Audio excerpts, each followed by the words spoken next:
El tiempo tiene una forma cruel, y silenciosa de borrar las cosas grandes. Nos acostumbramos tanto a los símbolos físicos que nos rodean, que damos por sentado que vivirán en nuestros bolsillos para siempre. Pero en el implacable mundo del dinero gubernamental, los destinos más legendarios tienen un principio, y un final definitivo. La mayoría de las personas arrojan el dinero antiguo en cajones oscuros, asumiendo que es simplemente metal obsoleto y oxidado.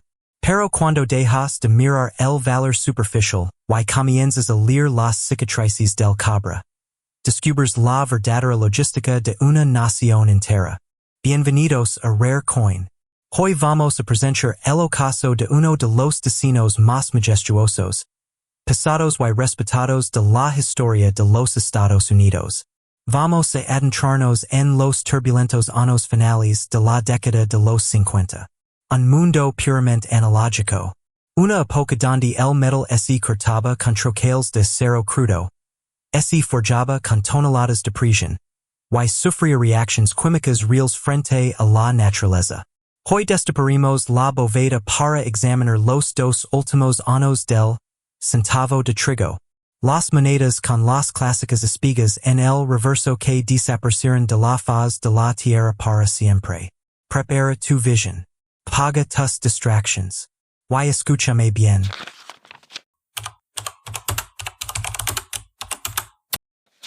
Y ahora, el silencio antes de la cortina final. Llegamos al final absoluto de un largo y histórico camino. El año es 1958. En la Casa de la Moneda de Denver, el ambiente en la ruidosa sala de prensas hidráulicas era diferente. El gobierno de los Estados Unidos ya había emitido la orden oficial y definitiva. Este sería el appraisal. El último año. La última vez que los legendarios y clásicos talos de trigo golpearían los discos de cobre puro estadounidense. Al año siguiente, el destino daría un giro radical y el reverso cambiaría para siempre. Tener un centavo de trigo de 1958 en tu mano no es solo sostener una pequeña fracción de dinero. Es sostener el capítulo final.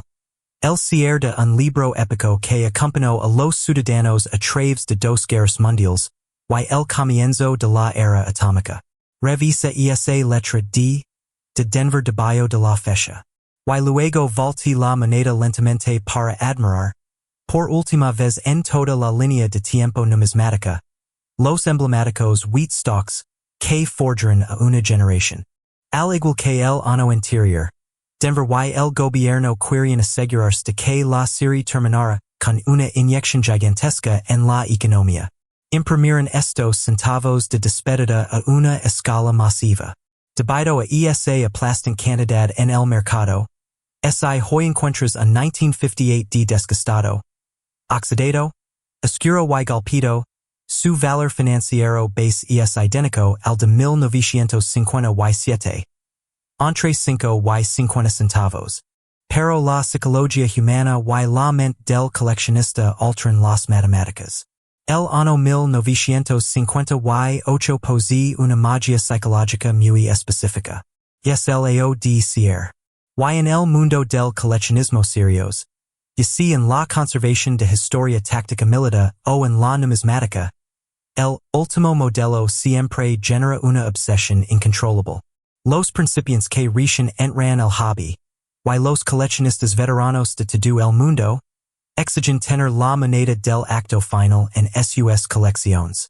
La demanda histórica por el 1958 es siempre vibrante, puramente por el respeto a su estatus de despedida.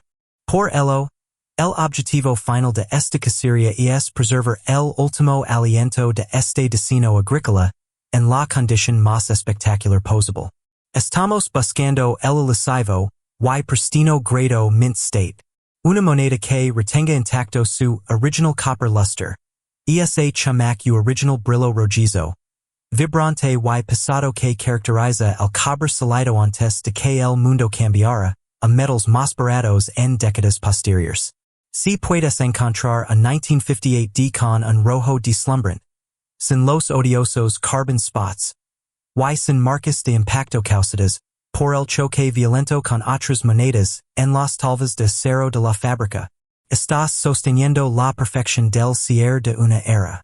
La verdadera tragedia ocurre cuando las personas hirdan frascos llenos de estas monedas y, sin saber absolutamente nada sobre conservación analógica, las almacenan en bolsas de plástico tóxico, o peor, las frotan con toallas para quitarles la edad.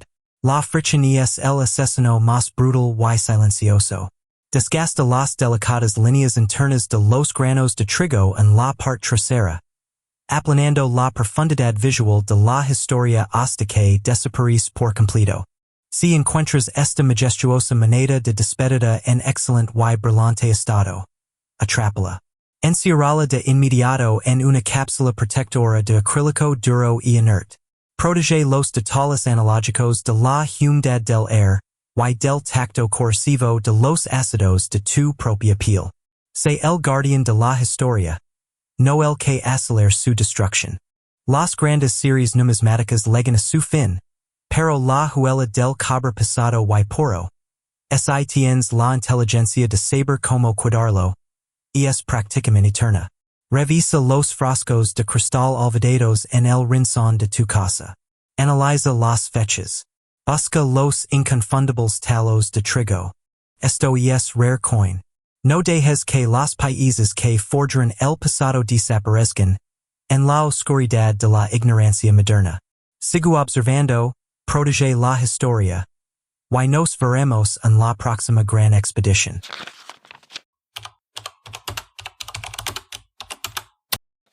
Estamos en el año 1957. El mundo estaba cambiando de piel a una velocidad aterradora. La carrera espacial acababa de comenzar, y la inmensa maquinaria industrial de los Estados Unidos exigía una economía física fluida y imparable. Para mantener ese ritmo frenético de consumo y comercio táctico a nivel nacional, la Casa de la Moneda de Denver, enclavada en las frías montañas de Colorado, estaba operando a un nivel de producción masivo y casi destructivo para sus propias máquinas. Toma una de estas monedas de 1957 en tus manos. Siente su densidad.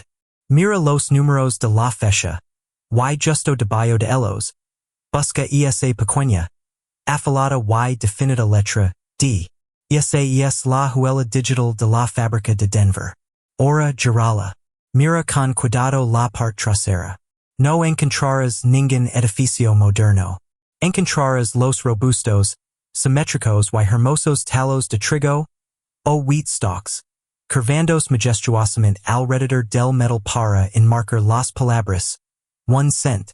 Es un diseño agrícola profundo, un símbolo inquebrantable que representa la columna vertebral de la nación. Pero la brutal realidad que enfrentamos con el año 1957 es el peso de la propia logística gubernamental. La mintage, o cantidad de producción. Denver fabricó una cantidad absurda y colosal de estos centavos.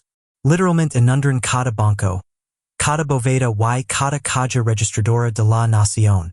Por esta fría razón matemática, en rare coin te entregamos la verdad sin filtros.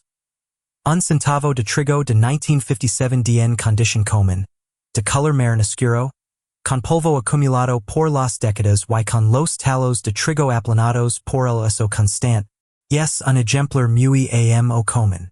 Su valor financiero base en el mercado de coleccionistas fluctúa apenas entre 5 y 50 centavos de dólar.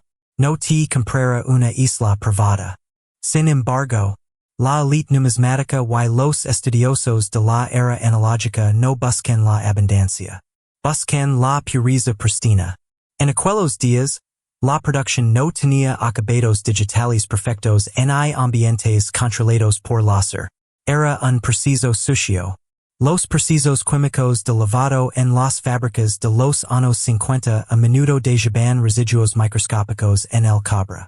Con el paso de los años, estos residuos reaccionan con la humedad y causan lo que los expertos forenses denominan chemical spotting, unas horribles y oscuras manchas químicas que devoran lentamente el brillo del metal. El verdadero trofeo para el año 1957 La casería real que eleva el precio. Es alcanzar el estado red uncirculated. Un color rojo inmaculado y original. Si tú logras rescatar del olvido una de estas monedas que haya evadido milagrosamente la fricción de los bolsillos humanos, y que no presentan ahí una sola mancha de chemical spotting. Una moneda donde el cobre salido parezca fuego líquido bajo una lámpara. Y donde los granos de los talos de trigo están tan afilados que casi puede sentir su textura tridimensional. Entonces estás sosteniendo una pieza de alto grado. El límite de los 50 centavos queda hecho pedazos. Y los coleccionistas de elite abrieron sus billeteras en subastas para posar esa cápsula del tiempo impecable. Y aquí está la advertencia de oro. La regla que nunca debes romper. Si encuentras un ejemplar con manchas oscuras o patina marrón, no intentes jugar a ser químico en tu casa. Nunca limpies tu moneda. Cualquier pulador, líquido ácido o pano que utilices actuará como una liga implacable. Destruirá la capa original de la moneda. Borrará las líneas de flujo de la historia analógica y dejará el metal con un aspecto brillante, respaladizo, muerto y falso. Los profesionales lo detectarán en un microsegundo. La patina oscura es auténtica. Es la prueba de que sobrevivió el siglo XX. Déjala en paz.